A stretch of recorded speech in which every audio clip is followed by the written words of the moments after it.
She said it to get rid of him.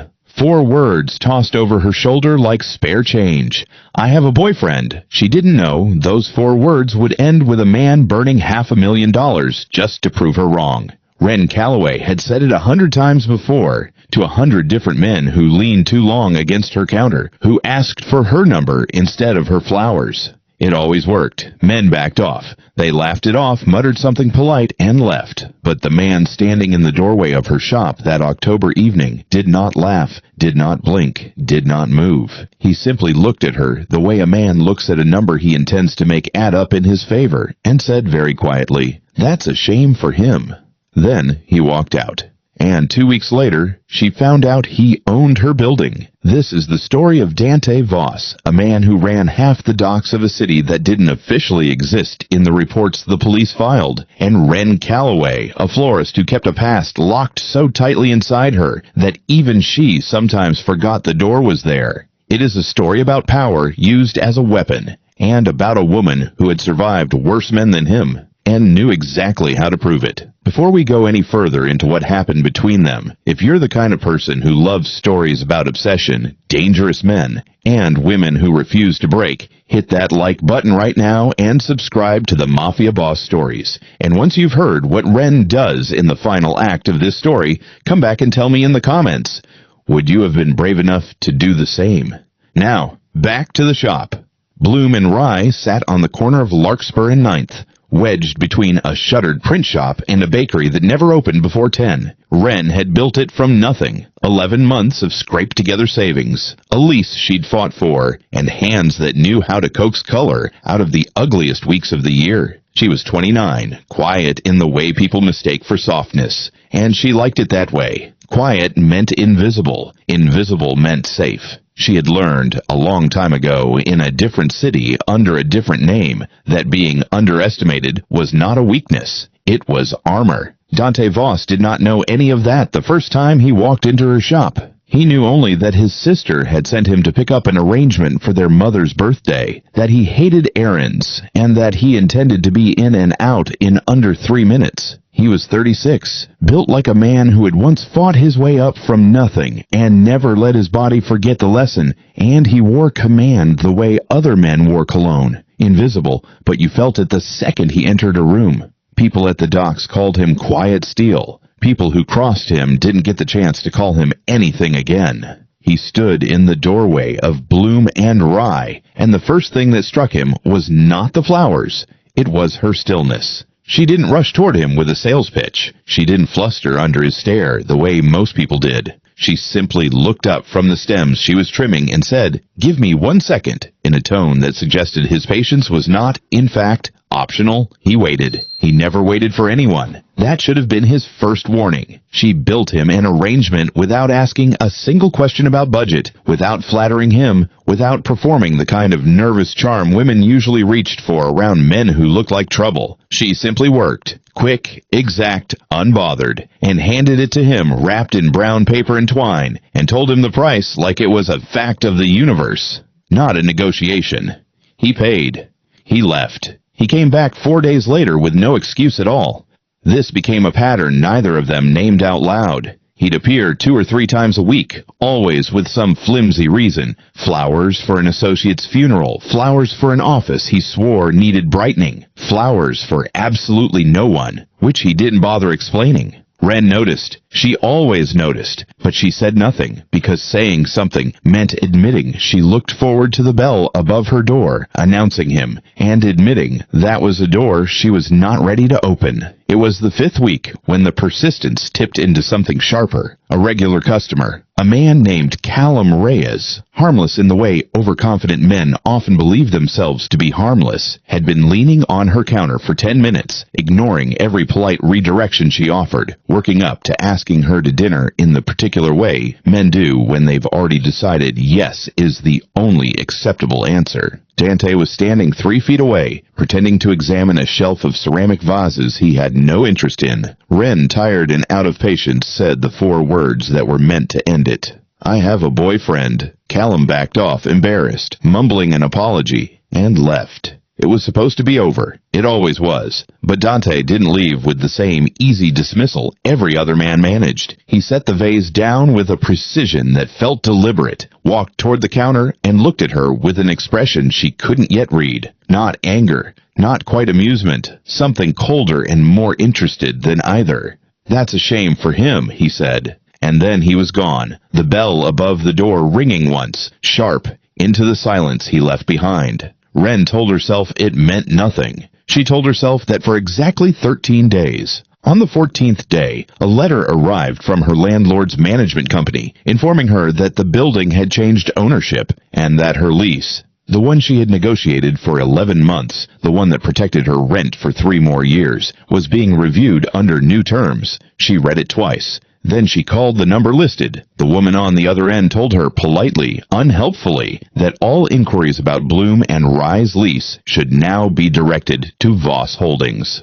Wren sat very still in her shop that night, long after closing, staring at that letterhead, and felt something she hadn't felt in 4 years. The particular cold water shock of realizing a powerful man had decided she belonged to him, and hadn't bothered to ask. She almost laughed. Almost, because if Dante Voss believed that buying a building was the same as buying a woman, he was about to learn precisely how wrong a man could be. What he didn't know, what almost no one in this city knew, was that Wren Calloway had not always been a florist. 4 years earlier, in a different life, under a name that no longer existed on any documentation that mattered, she had been a forensic auditor for a firm that specialized in untangling exactly the kind of financial architecture men like Dante Voss built their empires on. She had traced money through shell companies for a living. She had testified once in a room full of federal agents against men far more dangerous than she let herself remember, and when the men she testified against had people looking for her afterward, she had disappeared into flowers and quiet streets, and a name nobody would think to search for. She had built Bloom and Rye as a fortress disguised as a hobby. And now a Mafia boss had just put his hand on the one wall she thought no one could touch. The next morning, she went to Voss Holdings' downtown office, unannounced, and demanded to see him. The receptionist tried to stop her. Wren did not stop. She found him in a glass-walled office on the 14th floor, sleeves rolled to the forearm, a phone pressed to his ear, mid-conversation with someone about a shipment that meant nothing to her and everything to him. He looked up when she entered, and something in his face, not surprise, never surprise, but a flicker of something closer to satisfaction, told her he had been expecting this visit far sooner than 14 days. He ended the call without apology. "You bought my building," she said. Not a question. "I bought the block," he corrected, leaning back, unbothered, as if she'd accused him of something as trivial as parking in the wrong spot. "Your building came with it." "That's not an answer. It's the only one you're getting today." He studied her the way he'd studied her that first afternoon, unhurried, like he had already decided the outcome and was simply waiting for her to catch up. "You lied to me." "Excuse me?" "I have a boyfriend." He let the words sit there between them, heavier than they had any right to be. "You don't?" I checked. The audacity of it should have terrified her. Instead, it made something in her chest tighten with a fury so clean it almost felt like clarity. "You investigated me. I protect what interests me. I am not a shipment, Mr. Voss. You don't get to buy me because a lie made you feel foolish." For the first time since she'd walked in, something shifted behind his eyes. Not retreat, but recalibration. The look of a man realizing the woman across from him was not going to fold the way every other variable in his life folded. "No," he said slowly. "You're not a shipment." He rose from his chair, closing the distance between them with the kind of unhurried menace that made grown men look at the floor. He did not touch her. He didn't need to. "But you are the first thing in 6 years that made me feel like I didn't already know the ending." Wren held his gaze and did not step back. "Give me my lease back. The original terms, or I walk out of here and find a lawyer who eats men like you for breakfast." Something that might have been the beginning of a smile moved across his mouth, gone before it fully arrived. "I like you better when you're threatening me." "I'm not joking." "Neither am I." He returned to his desk, pulled a folder from the drawer, and slid it across the polished surface toward her. The original lease, unmarked, untouched, exactly as she'd signed it 11 months earlier. It was never in danger, he said. I own the block because I own the block. Your lease was never going to change. Wren stared at the folder, then at him, understanding arriving slow and furious. You let me believe it was. I let you come find out for yourself. He said it without apology, without softness, as if manipulation were simply another tool on his belt, no more remarkable than a hammer. You're more interesting when you're fighting for something. She should have walked out then. Every rational instinct she owned told her to take the folder, take the lease, and never step foot near Voss Holdings again. But 4 years of hiding had made her forget what it felt like to be truly seen, even by a man whose methods should have disgusted her, and some reckless, half-buried part of her stayed in that office a beat too long just to see what he'd say next. What he said next was, "Have dinner with me. You just manipulated me into an empty office to prove a point about a lie I told to get rid of another man." Yes, he said, entirely unbothered by the accusation. And it worked. You're still standing here. She left without answering. But she didn't take the elevator down immediately. She stood in the hallway for nearly a full minute, breathing, furious at herself for the fact that some small, traitorous corner of her chest was already curious about dinner. Over the following weeks, the war between them took on a strange magnetic rhythm. He didn't chase her the way lesser men chased women. No flowers, ironically. No grand declarations. He simply made himself impossible to avoid. He'd appear at the farmer's market where she sourced her greenery, always with some plausible reason for being there. He'd send a car when it rained, not asking, simply informing her driver would be outside at 6. He never touched her without invitation. He never raised his voice. And that, more than anything, was what unsettled her. Because a loud man was easy to distrust, a quiet one, a controlled one, a man whose power sat coiled and patient beneath every gesture, was infinitely harder to keep at arm's length. She started noticing things about him she hadn't let herself notice before. The way his men went silent the instant he entered a room. Not from fear exactly, but from a respect that had clearly been earned through years of decisions she didn't want to know the details of. The way he read every contract twice before signing. The way he remembered the names of people far beneath his notice. The barista at the corner cafe. The old man who swept the block outside her shop. The way, once, she caught him looking at her, not like a possession he intended to acquire, but like a puzzle he was almost afraid to finish solving, because finishing it meant admitting how much he needed the answer. It would have been easy to fall for that. Easier still if her past hadn't taught her that men who controlled empires rarely controlled themselves when threatened. There was a night, 3 weeks into whatever this had become, when he finally asked her to dinner and meant it as an actual invitation instead of a test. She almost said no out of habit. She said yes instead and told herself it was curiosity. Nothing more, even as she stood in front of her closet for 20 minutes longer than she wanted to admit. He took her to a restaurant with no sign on the door, the kind of place that existed for men who preferred not to be photographed. And for the first hour, he didn't talk about the docks, or the block, or anything resembling business. He asked her about the shop, not the finances of it, not what it was worth, but why flowers. Of all the things a person could rebuild a life around. She told him it was because flowers didn't ask questions. They didn't care what she used to be. They only needed water, light, and someone patient enough to notice what they needed before they wilted. That's not a business reason, he said. No, she agreed. It isn't. He studied her over the candlelight the way he studied everything, like a man cataloging a variable he hadn't accounted for. You built something that can't hurt you, he said slowly, because everything that could hurt you, you left behind in another name. She hadn't expected him to see it that clearly, that fast. It frightened her a little how easily he read her, this man who ran an empire built on secrets and violence and controlled silence. And what did you build? She asked, turning the question back on him because she'd learned that was the only way to survive a conversation with Dante Voss. Never let him hold the only mirror in the room. An empire nobody can take from me, he said. Because I made sure there was nothing soft left in me for anyone to find. Until now. He didn't answer that. He didn't have to.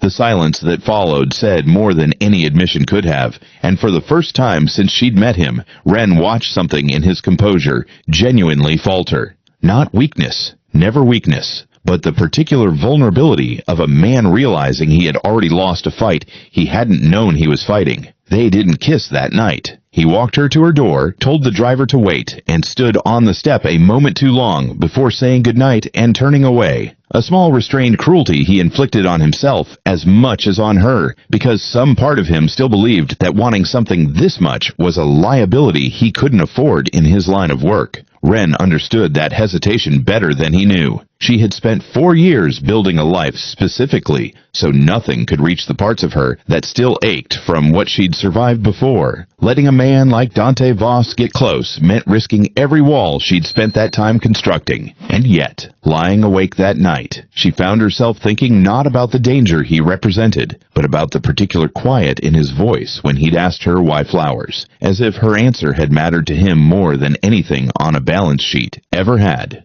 It was in the weeks after that dinner, when the space between them had softened into something neither of them wanted to name out loud, that Marcus Aldrich's resentment finally curdled into action. He had watched Dante grow distracted, watched him leave meetings early, watched him assign lieutenants to handle disputes he once would have handled personally, all so he could be standing behind a flower counter at 6 p.m, for no reason he was willing to explain. To Marcus, loyal for 9 hard years to an organization he'd helped build with his own blood, this looked less like happiness and more like a slow, dangerous erosion of the man who had always put the business first. He told himself again and again that what he was about to do was for Dante's own protection. The threat, when it came, did not come from Dante. It came from Marcus Aldrich, his second-in-command for 9 years, the man who had stood beside him through 3 territory wars and a federal investigation that should have ended both their careers. Marcus had watched Dante build an empire with cold precision and iron discipline, and he had watched, with rising unease, as a florist with no connections and no leverage began to occupy more of Dante's attention than the business that kept 400 people employed and fed. Marcus believed, with the particular certainty of a man convinced he alone sees clearly, that Wren Calloway was either a liability or a plant,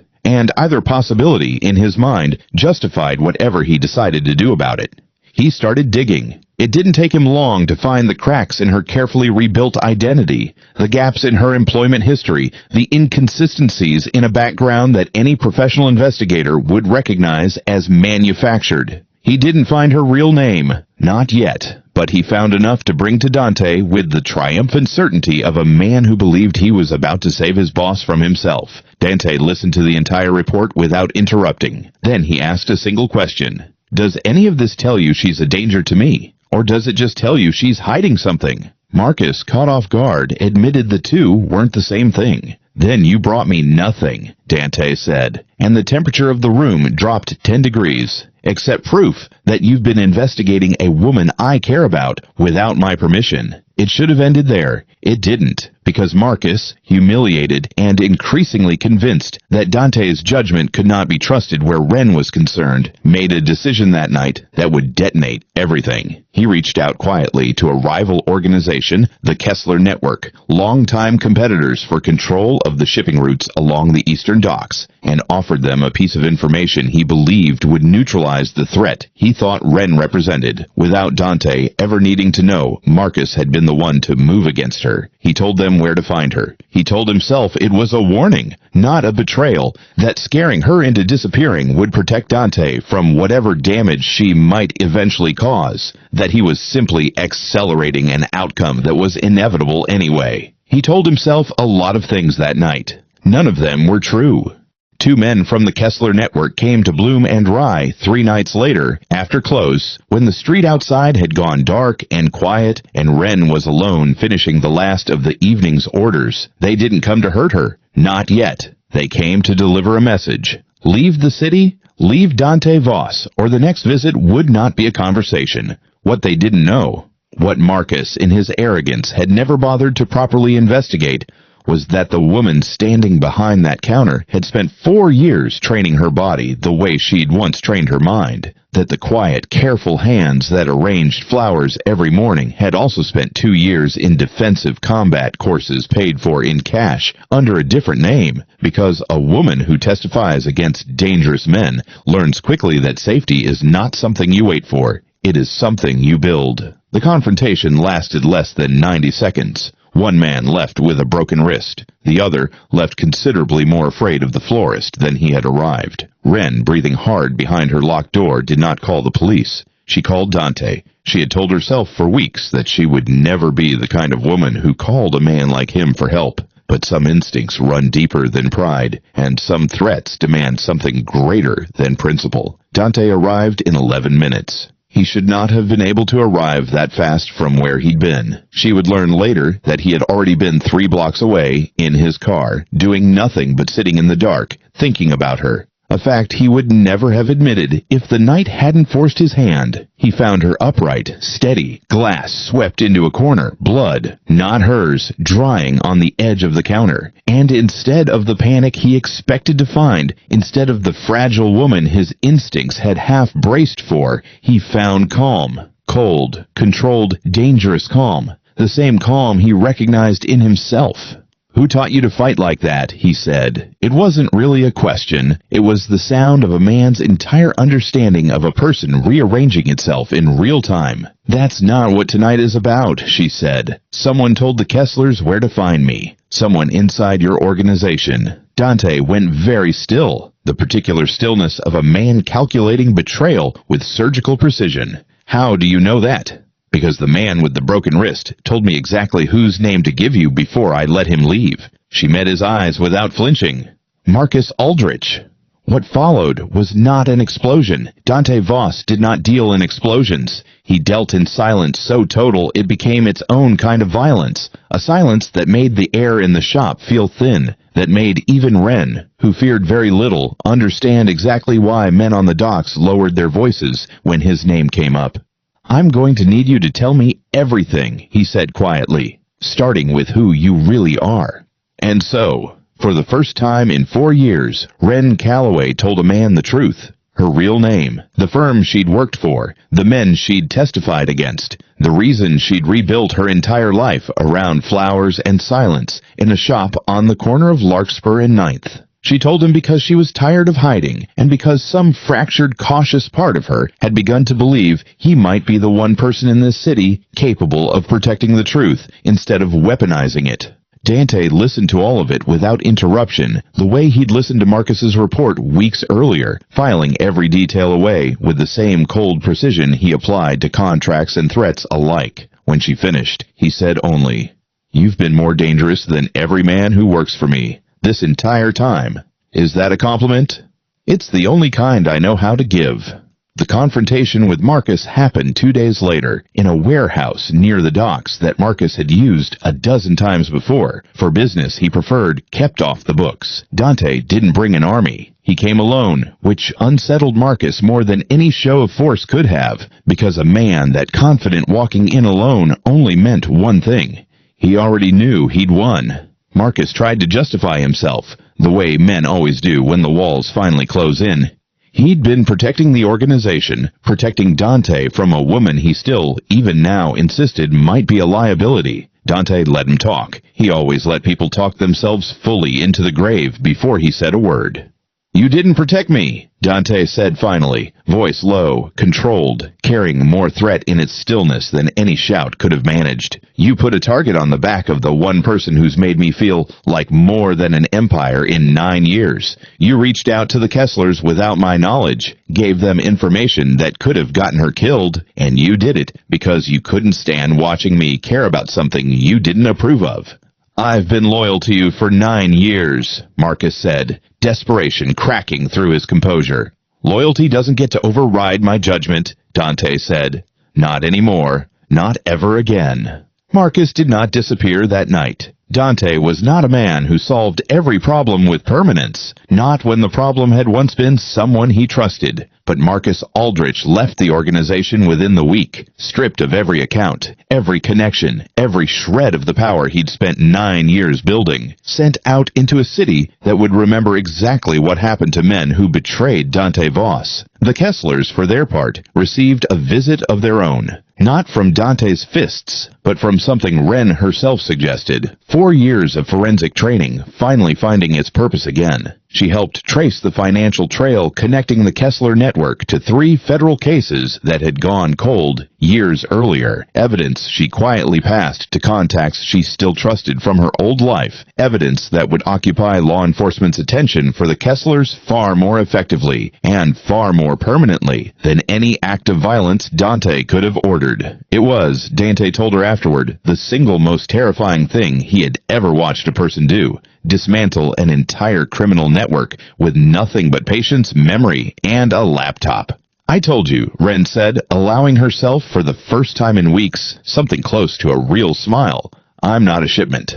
In the months that followed, the city noticed a change in Dante Voss that no one could quite name, only feel. A man who had once been quiet steel now carried something warmer beneath the same iron control. Something that showed most clearly in the way he still stopped by Bloom and Rye 2 or 3 times a week. No excuses required anymore, simply because he wanted to. Wren never gave up the shop. She never gave up her independence, her boundaries, the careful architecture of a life she had rebuilt with her own 2 hands. But she stopped hiding the parts of herself that mattered. The sharp mind behind the quiet counter, the woman who had once brought down men far more dangerous than a man who bought city blocks to prove a point. And Dante, for his part, learned something he had never expected to learn from anyone. That real power was not measured by how much a man could acquire, but by how much he was willing to change for the one person who refused to be acquired at all. Sometimes, late in the evening, when the shop had gone dark and the street outside had quieted, he would find her still at the counter, hands moving through stems and leaves out of habit rather than need, and he would stand in the doorway a moment before she noticed him, just watching, just letting himself want something without calculating the cost of it first. It was, he sometimes thought, the only place in his entire life where he had ever felt like the least dangerous thing in the room. And he had come to understand that was not a weakness at all. It was the one thing his empire had never been able to give him. If you were captivated by Wren Calloway's hidden strength and Dante Voss's dark, possessive obsession, don't forget to hit that like button. We love bringing you these intense stories filled with betrayal, power, and unexpected twists. What would you have done in Wren's shoes? Drop a comment below and let us know. Make sure to subscribe to the Mafia Boss Stories and turn on notifications so you never miss a story.